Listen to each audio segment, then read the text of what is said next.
Hey everyone, I'm Hector Mirai, and this is Faith and Fandom 180 on LTN Radio. So at the Faith and Fandom booth at Comic-Cons, I try to add a little diversity to my booth every now and again.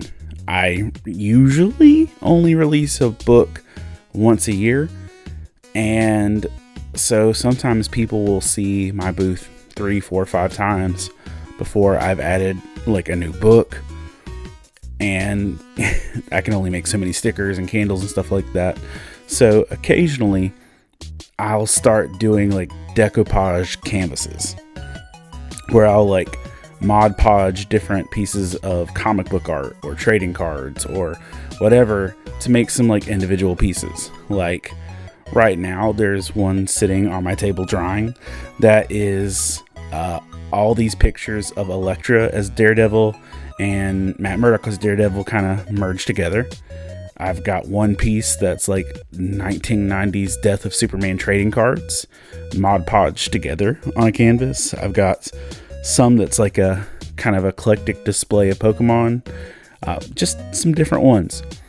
But I make these things out of basically the unwanted and leftover stuff that I come across. Like the Daredevil issue that I Mod Podged was one that I just straight up didn't want. And I don't have room to hold on to comic books that aren't important. So, chop chop. I give a ton of Pokemon cards away to kids at cons. And I had some extra energies and a bunch of duplicates. And so I made some art out of that. And so the stuff that I don't necessarily think of as valuable in the moment, I can turn into something good later.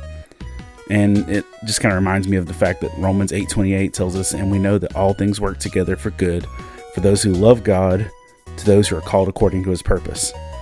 And there's going to be seasons in our lives where we look at the issue or the cards we're dealt, so to speak, and we're like, this is not what I wanted. This is not turning out the way I thought. And if me and my limited creativity can turn leftovers into something moderately attractive, imagine how good and great God can use the unwanted parts of your life to make something beautiful that brings him glory. Remember to catch Faith and Fandom 180 every Wednesday morning on the Back Row Morning Show only on LTN Radio. And if you'd like to learn more about Faith and Fandom, head over to faithandfandom.org where you can learn about our Comic-Con ministry, podcast, memes, apparel, and book series. You can even read new chapters before they make it to the next book. I'm Hector Mirai, and thank you for spending the last 180 seconds with me.